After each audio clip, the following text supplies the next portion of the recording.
Hi, everyone. My name is Danielle McGeary, and I'm the Vice President of Healthcare Technology Management for AAMI.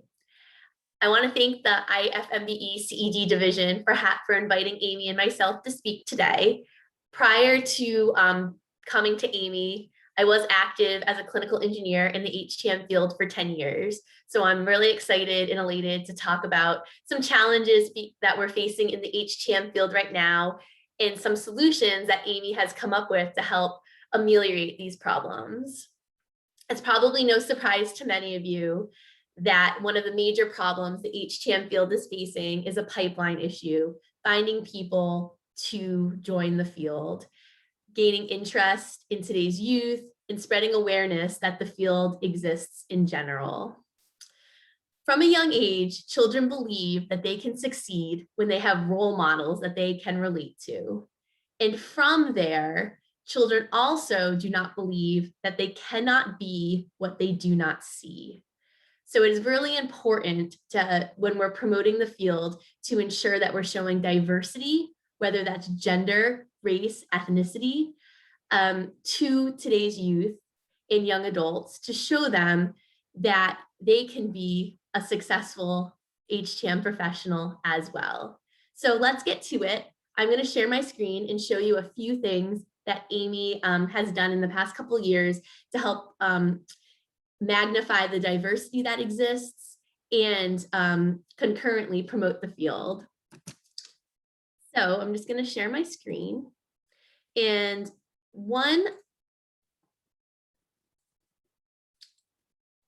one of the first things that we've done to help increase the pipeline, what you'll see here is what we call HTM in a box. It is a presentation geared towards either young children, high school students, and adults. And it basically explains what a career in HTM would look like and the different occupations that exist within it. And throughout the presentations, we feature all different types of people in the field, all different ethnicities, genders, races, so people can see all the different types of folks that are HTM professionals. And we also talk about what a rewarding career path it is, what you do, why it's exciting, and how you can have a rewarding career for the rest of your life. And we also feature all the neat technologies that you can see here as well.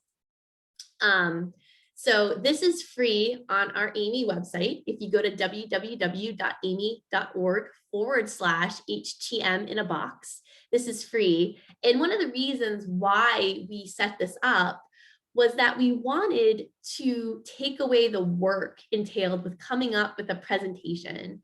You know, many people want to get out in front of high school students talking about the field and promoting it, but it takes a lot of time to come up with a nice looking presentation.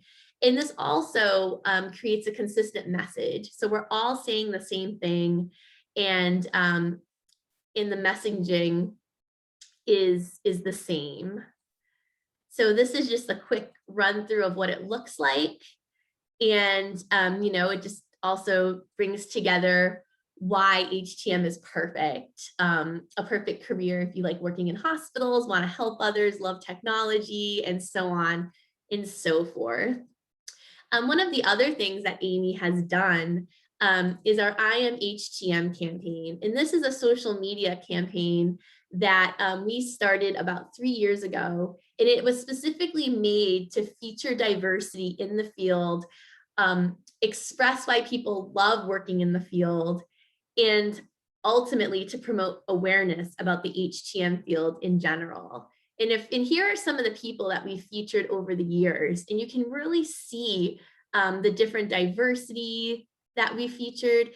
And some of these quotes are really phenomenal, relating HTM to the backstage personnel at a rock concert, making sure everything's ready to go for showtime, relating it to what children, adults, or people in lateral field, something that they would understand.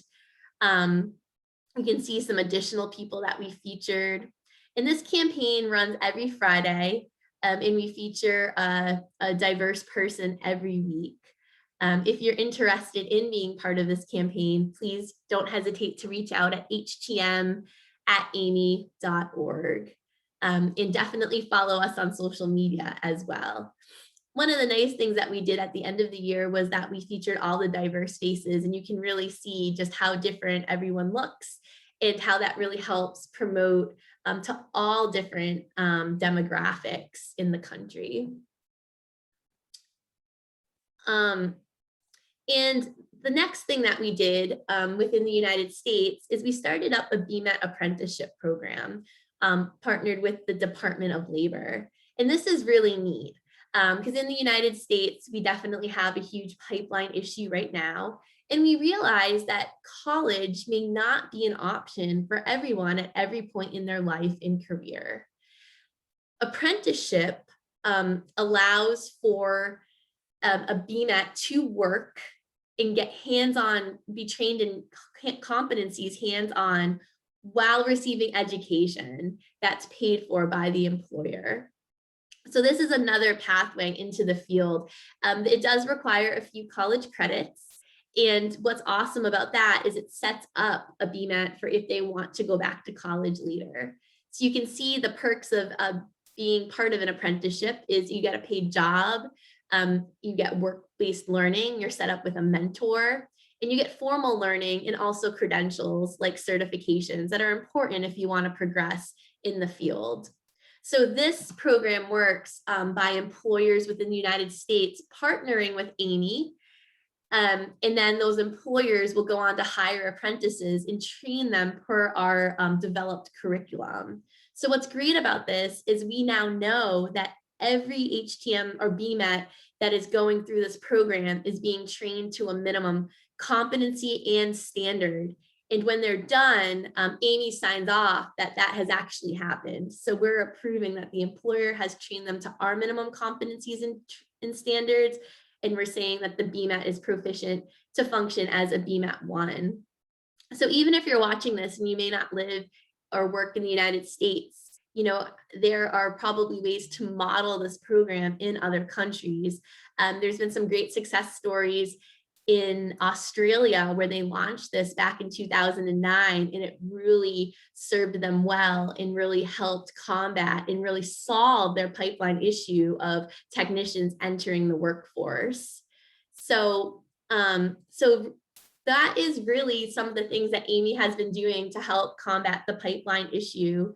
You know, the one thing that we can always ask everyone out there is just get out there, promote, show your enthusiasm towards the field, and really help get people excited, because it really is the chicken or the egg problem. If we want good people coming into the field, people need to be aware of the field. You know, people often walk into doctors' offices and hospitals all the time and take all of the medical instrumentation for granted and never once think about where it came from, who picked it out, what happens when it doesn't work, who makes sure it's safe. People don't ask those questions. We need to get out there and educate the world about this and the great field that we all work in and how necessary it is. So again, thank you so much for having me today. And if you have any questions, don't hesitate to contact me at htm@amy.org. Thank you.